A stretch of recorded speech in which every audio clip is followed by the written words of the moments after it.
YouTube. How y'all doing? You doing good? You feeling good? The coldest village on earth. Lost my health for this video.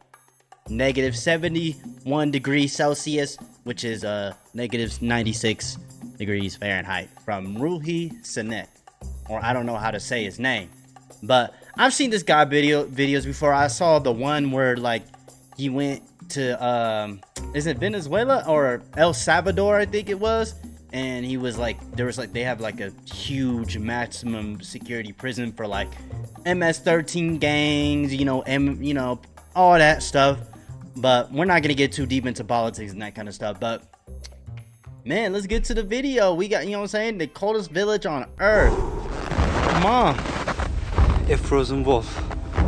If you don't move, you freeze. Imagine a village where temperatures drop as low as minus 71.2 degrees Celsius. Oh my gosh. Here, spending just a few extra minutes outside can lead to frostbite, the loss of a limb, or even... Look at his nose. Oh my goodness. That's not good, bro. Is it frostbite? Oh, yeah. After staying outside for just over 15 minutes, my nose turned white. Ice crystals began forming inside the cells, and the tissue started to die. If I had stayed out 5 minutes longer, my nose would have suffered permanent tissue damage. Damn! When people breathed out. Oh nah, bro. Look at his hair. His hair is frozen. Oh my goodness. Outdoors, it would sound like dry grass rustling behind them. Damn. That was the sound of warm breath turning into tiny ice crystals. What? I'm in the coldest inhabited Bro, imagine it being so cold that when you breathe, that shit turns to ice, bro. That's crazy. place on Earth at the coldest time of the year. Turn This down, is bro. Omnican. Just to stay alive, I'm wearing more than 20 layers of clothing, weighing nearly 14 kilos. Play the video! Stepping outside from a warm 30 degrees Celsius home means facing a temperature drop of over 100 degrees. That's why I'm also wearing gloves, boots, pants, and a coat, all made from reindeer fur. And even that's not enough. Damn. And now, I'm about to show you what life is like when simply going outside becomes a battle for survival. What? Within seconds outside, ice crystals start forming on the eyelashes, and the skin starts to Bro, look like he aged like 10 years, bro. Come on. sting. The village feels like it's been abandoned. The cold burned my finger. The cold doesn't just affect people and wild animals. It stops Oh my goodness. Bro, what the everything fuck? from functioning. Phones don't work properly and often shut down. Cars left outside freeze in just a few hours. Okay. Since the ground is always frozen, no fruits or vegetables can grow here. We boarded a plane in Moscow, flying east for 7 hours to Yakutsk. From there, we covered an 18-hour, 900-kilometer road trip. Okay. It's 2 a.m. and we finally arrived at the coldest village in the world. The thermometer reads minus 60.5 degrees. It's negative 76 degrees, bro. That is fucking insane. That is insane. I'm gonna be honest with you guys. Shit. Would y'all rather be hot or cold? I'm not gonna lie, bro. Being cold, I feel like it hurts more, in my opinion. I feel like at least if it's hot, like if you have some water and some shade, you're pretty much good. But like if it's freezing, like you can't avoid that, bro. Degrees Celsius. When we stepped out You of probably the car, can't even start it a felt fire like out we were on there. another planet. The hairs in our nose were frozen, and we felt them prick with every breath. Yeah, you should The get dry inside. air makes us cough uncontrollably. Omnican is home to around 800 people, spread across 1.5 square kilometers. Damn. Seeing anyone else outside is almost impossible, as if time itself has frozen in this place. It's really Fuck. cold. We are walking for about 15 minutes. As you see, my friend's eyelashes are full of ice. Oh my goodness. Look at his nose. You can see another ice droplet on his upper lip. Bro, Omnican, what? our land surrounded by mountains. It gets brutally cold here. The temperature drops to minus 63 degrees Bro is just chilling, bruh. Bro is just chilling. He used to this. Celsius, or even minus 64 degrees Celsius. Because Oymyakon is located in a basin, there's hardly any wind. The cold just settles in and stays. In this region, the ground stays frozen all year round. This layer of frozen earth is called permafrost, and it can reach hundreds of meters deep. To survive the cold, the villagers built a central heating system. A single coal-powered boiler sends heat to most homes through pipes. The system must run non-stop. Even a short failure puts everyone at risk. The interiors of the houses differ from traditional village homes. Heating pipes connected to the central boiler run through the rooms to keep the houses warm. To build on the frozen ground, and then the water too, they have to keep the water warm, huh? Wooden beams are first laid down to create a flat base. Then, the main logs go on top. A 30-centimeter thick subfloor is added, followed by insulation, and finally, the finishing floor. Each wall is made of 7-layered materials. There's wood on the outside, then basalt wool as the main insulation barrier, then plaster, mesh, foam insulation, another layer of plaster, and finally, a wooden panel inside. The windows are triple glazed. How many layers? Damn! How many layers? Forming a vital barrier against the got the Earth's core in that bitch. Chilling temperatures. Come on now. And the attic is insulated with sawdust and soil. Combined with a stove or heating system, they need that though. Keeps the residents warm. In nearly every building, the entrance room is intentionally left unheated. We freeze everything in the front room. We'll get this refrigerator. Fuck. Here, I have frozen milk. Oh, they don't even need a fridge. That's actually kind of nice. And frozen meat that I store in the cold. Damn. These first 2 rooms at the entrance used for That's storage nice. and as a refrigerator. Oh, look at all that meat. These unheated rooms also serve as a buffer against the freezing cold. You can see ice and snow covering the interior of the room, especially the ceiling. In Oymyakon, the day begins early. Yevdokia is already at the barn. Cattle farmers here wrap a cloth around the cow's udder to protect the sensitive tissue from frostbite and to keep it clean. The udder isn't at risk of freezing anymore, but once the milk starts flowing, we have to be careful. Because of the extreme cold in Oymyakon, no water pipes run to the buildings. They would freeze almost instantly. Damn, look at how much. Damn, them cows are fucking. The cows must step out into the cold every morning and make their way to the river to drink. Oh, damn. Don't fall. Bro gonna bust his ass, bro. Look, bro. Bro almost lost his ankles, bro. They step into an icy hell, to kill them and eat them quickly, knowing they must return before the cold becomes too harsh. Their hair became crusted with ice almost immediately.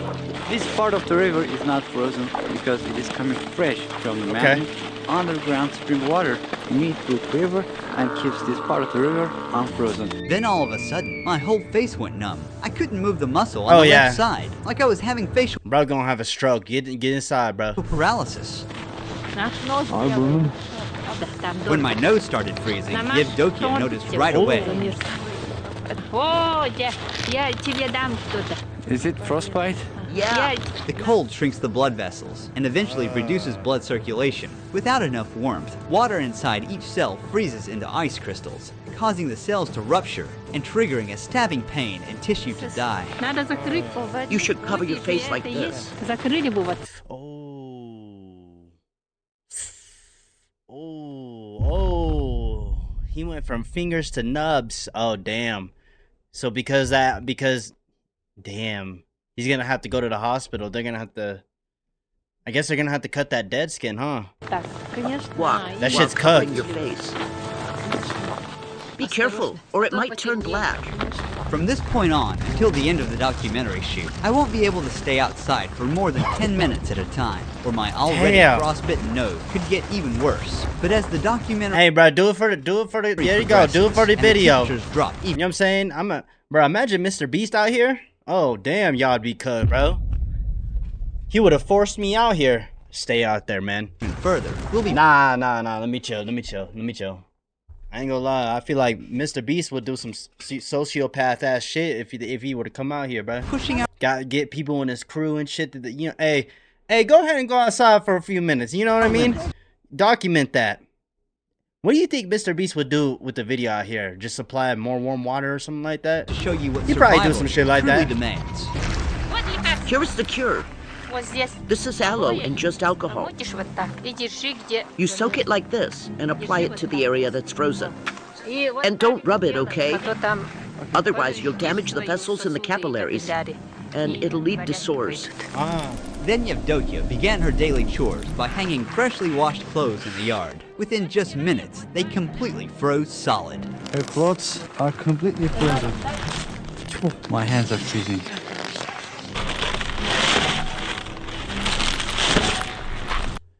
Bro, you can kill someone with that, bro. After that, she headed into the barn to milk the cows.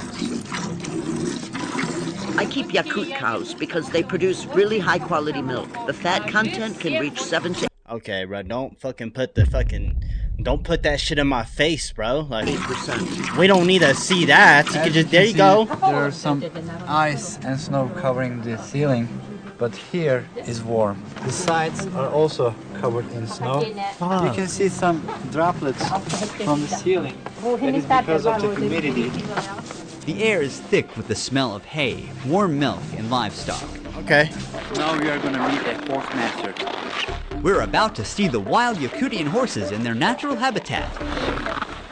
Mikhail, Ruhi. They out there like it's normal. here are the Yakut horses. The conditions here are so harsh that only they have been able to adapt. What is the temperature today? It's somewhere around minus 50 degrees Celsius here. Damn, bro. Negative 58? Oh my goodness. It's also hard to be outside for a long time. We have a system of fences in the open area. They mostly graze freely. These Yakutian horses don't need heated shelters, as they can endure minus 70 degrees Celsius Oh, damn. outdoors, day and night. Oh, Unlike damn. regular horses, they are short. This also helps them to stay outside during winters, because short body means it can radiate heat to a smaller area. Their body looks very puffy, very rich in fat and round. This is because of their thick fur. And also their horseshoes are very tall, allowing them to stand on this freezing ground very long time. They're not captured. They're just being fed here. Their body means food. This is horse meat. They eat it here. As you can see, it got a lot of fat. This is one packet. A packet of a horse meat. This was ordered and it's going to be sold to a customer. This large pile of hay has been stored since summer. It's the main food supply for the horses during winter. Mikhail offered us a taste of his horse's meat and liver, which is only eaten raw and frozen in this region. Raw horse meat. It's full of vitamins and good stuff. Since we don't have fruit or vegetables here, we get our vitamins from meat. Is it nasty? Like ice. I can't feel the taste of it because it is frozen. This is the... Bro going through it. Bro going through it, bro. In Oymyakon, daylight lasts only about 4.5 hours in January. It's 3 p.m. now. As darkness falls, we're calling it a day.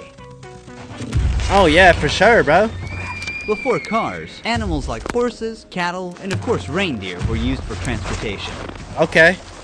Reindeers are very important in this region, not just for transportation, but also for its meat, skin, and also milk. About half a kilometer beyond the village center, frozen forest of Oymyakon begin. In this village, most people herd animals for a living, but for those like Ivan, hunting becomes the main source of income. I am a man of the forest. These lands are my hunting grounds, and here is my tent, my home. Okay. He's making fire now. We need this fire because it is too cold here. Okay.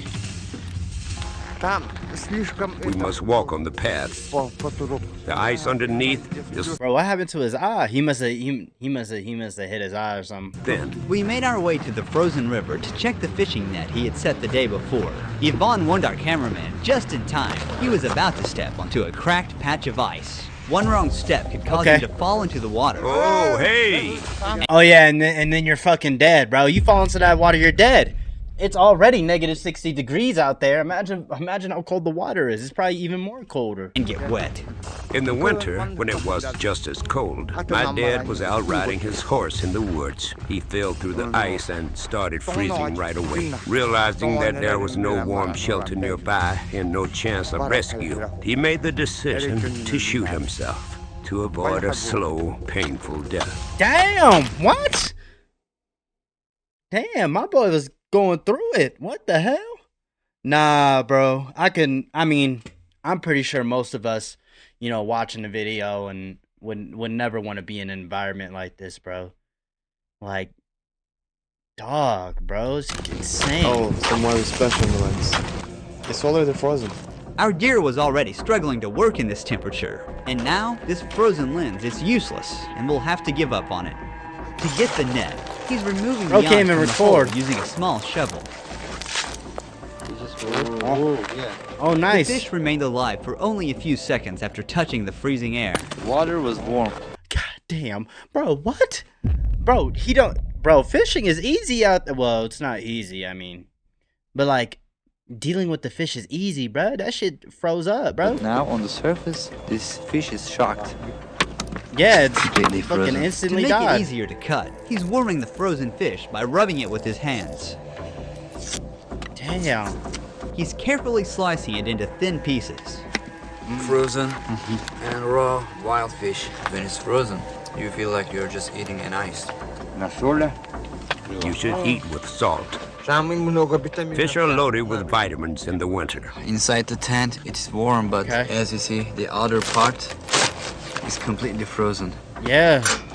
He's feeding the fire and sharing some of the fish to nature. O Spirit of nature, accept our gift. Bless us with a successful hunt and grace us with the abundance of your land. According to his shamanic belief, he must keep the spirit. I don't believe in that. I believe in Jesus Christ. That's what I believe. I just want of the hunt satisfied, or next time he might come up empty. We're heading into the wilderness. Yvonne chill, relax. It's not that serious, bro. Chill. To hunt something big. Looks like something's been through here. There are footprints and little patches of urine left behind. Yeah. And that shit froze. Look, roe deer tracks. We're getting close. Because I stayed out in the cold for more than 10 minutes, I've started to feel numbness in my nose again. I have to be more careful. I don't feel my nostrils.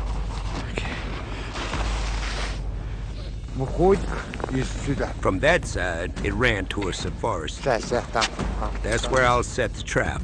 Okay. He hopes to catch a large animal. The hunter knows the animal follows the same path every day, so he's placing the trap along his daily route. He's covering the trap with snow. He's using a dog's tail to remove the traces smoothly. We'll return to this spot later to see what he catches. But first, Yvonne wants to check the trap he set yesterday. He scans the snowy landscape carefully. Yeah, because you don't want to step in that shit. Here, it's like a book to me. When the snow falls, I track how many animals there are by their footprints. I already know how many animals live in this area. Okay. The Saka are a Turkic people who migrated from Central Asia, and I'm from Turkey, a country whose roots also trace back to the same region. Before we continue with the documentary, I'd like to thank the sponsor of this project. It's easy for a pack of the my help. I always point footage originally come to the exact locations. Here is listed one from my hair link in the naked for the lowest. However, we record hair. Oh, there we go. There it is, lying on the snow. A solid catch. You got. Damn, bro! Like, oh my goodness. It's already prepared, bro. Got a hair. Bro, a very big one. Quite enough for all of us to eat. Yeah, and it froze. It wasn't the trap that killed it. The freezing cold did as he lay there, stuck and helpless. Oh, don't say that. I feel bad, bro. But I'm hungry as shit, though. I'm gonna have to eat that nigga. I'm gonna have to eat this nigga, bro. He's cooked, bro. The nature I ain't gonna lie, bro. No joke here. This trap is smaller than the one we set today. Aww. I'm curious to see what the catch I'm hungry though, like I'm gonna eat that. There will be meat on the fire tonight. Oh yeah. In Oymyakon, there are a lot of hares. During the war, it was actually because of hunting hares that our people survived. Tamara cooked the hare and prepared a dinner table at her house. It doesn't have any fat in it. It's a very lean meat. Some of the upcoming scenes were among the hardest to capture. Thanks to the help of the Ulengovs, the leading YouTube channel on rural Russia, we were able to make it happen. At the first light of morning, we come across something unexpected near the house. A giant snake sculpture. It's entirely made of cow waste, weighing more than 360 kilograms. You know there ain't no snakes out there. They be dead, bruh. Oh, they be dead, bruh. It was built by a local farmer. The region's sub-zero climate also makes plumbing systems inoperable. If water pipes were installed, the water inside would freeze almost instantly. Instead, residents meet their needs, such as washing their hands from water they had previously stored in tanks. Okay. Our sink is old. There's a bucket underneath to cast. I ain't gonna lie, that looks nice, bruh. This is a nice sink, bruh. Let's be honest. Don't that look nice? That looks nice. The water, when it builds that up, looks really just nice. Take it outside and dump it. Once again, the absence of plumbing infrastructure means that houses have no indoor showers or toilets. Instead, these essential facilities are built in the gardens, inside unheated cabins. The lack of a sewage system means that human waste remains where it is accumulated. That shit. Oh, that's nasty. Get that off my fucking screen. Get out of my fucking screen. Frozen columns, sometimes reaching Get off up to my 1 or 2 fucking meters in screen height before eventually being broken down. When someone has to use the bathroom, they need to put on a lot of clothes. Bro. And they must be fast to not get frozen. Using these toilets is never a pleasant experience, but this one is different. It don't look heated, pleasant. But the problem with it, it cannot be ventilated as the cold disrupts the heating system. Yeah. Probably smells like this type shit. of toilet is still preferred to be protected from the cold, despite the unpleasant odor that accumulates inside. To bathe, cook, wash dishes, or simply drink, clean water is essential. But getting it is a whole other process that takes a lot of effort. People here collect blocks of river ice and melt them to get fresh water for daily use. Right now you're looking at a vast white blanket of snow, but under, there's a frozen river, the only source of water. He's using a chisel to cut into the thick ice. Damn. You have to work quickly if it's cold. Otherwise you'll freeze. They're gonna keep the ice and melt it? Blocks, one after another. We lift them and place them onto the... That's crazy. That's how you gotta get your water, bro? You gotta cut up giant pieces of ice and then melt it, bro? I mean, it's kind of convenient because instead of having to get a bunch of buckets, you can just grab it and just throw that bitch on there. I ain't gonna lie.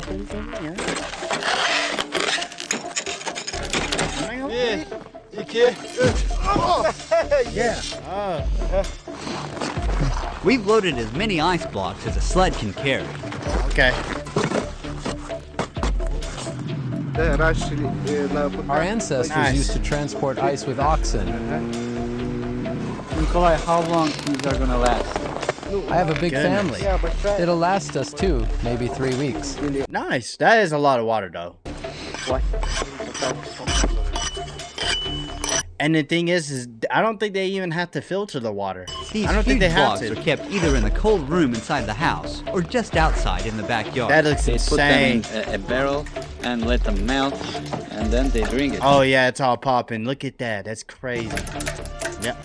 Oh, you better back up. The ice blocks we collected together will not only be used in his own home, but also shared with neighbors so they can use the clean water to bathe. Okay. In this village, And a it's bathing fresh. routine doesn't start with turning on a tap, but with chopping wood.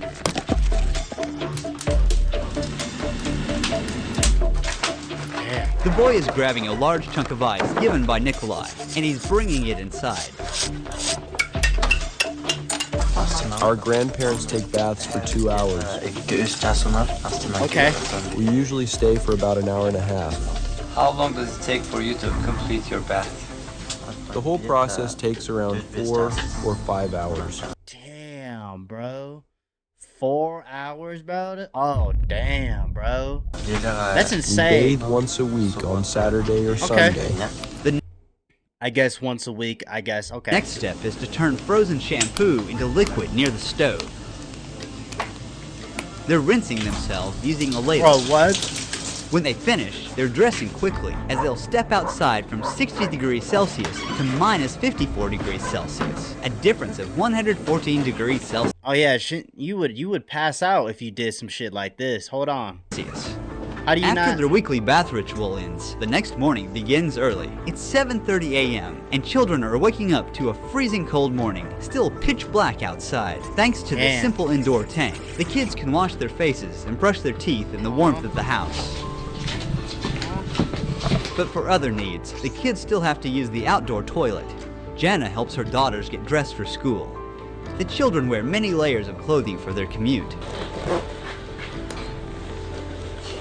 Before they leave, Jana wraps a wool shawl tightly around their faces, covering their mouths and noses to protect them from the biting cold. Damn, bro. Now, they're ready to go outside. The walk to school is about half a kilometer. Bro. Nah, it's crazy, bro. That's crazy. It's still nighttime, bro. Every winter morning, Nikolai walks his daughters. The school remains open. Is that the moon? Is that the moon, bro? Oh, Lord, bro. In Oymyakon, unless temperatures drop below bone-chilling minus 55 degrees Celsius. Below that point, it's too dangerous to go outside. Today, the thermometer reads minus 51 degrees Celsius. Aww. As the kids arrive at school, daily life for people like Yvonne is focused on survival and hunting. Ivan has got a lot of animals here. He even has a frozen wolf. He caught this wolf before dawn, about 2 hours ago, in the trap we set together. Bro. It died. Bro, that shit, bro went outside. Look at him. Look at him. He died just from walking, bro. Because of the cold, when it couldn't move.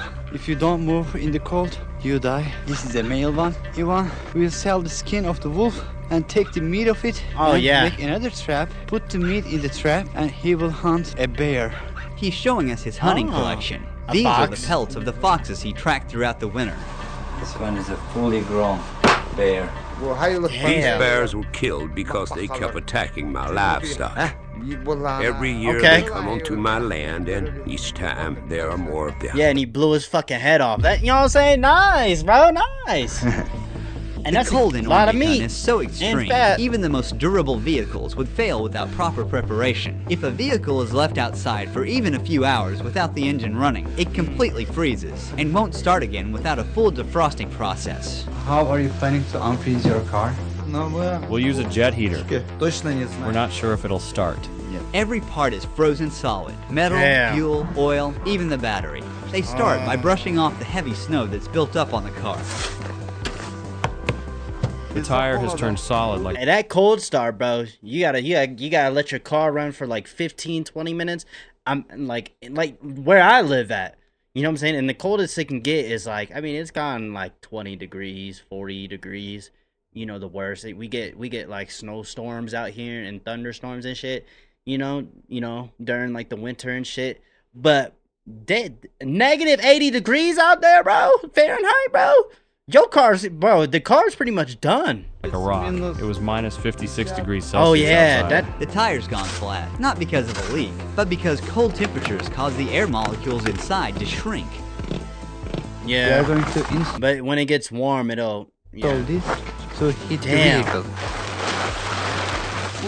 We try to close it tightly so that the warm air does not escape out, but stays inside. Just to drive, bro. Just to drive, right? Okay, gas.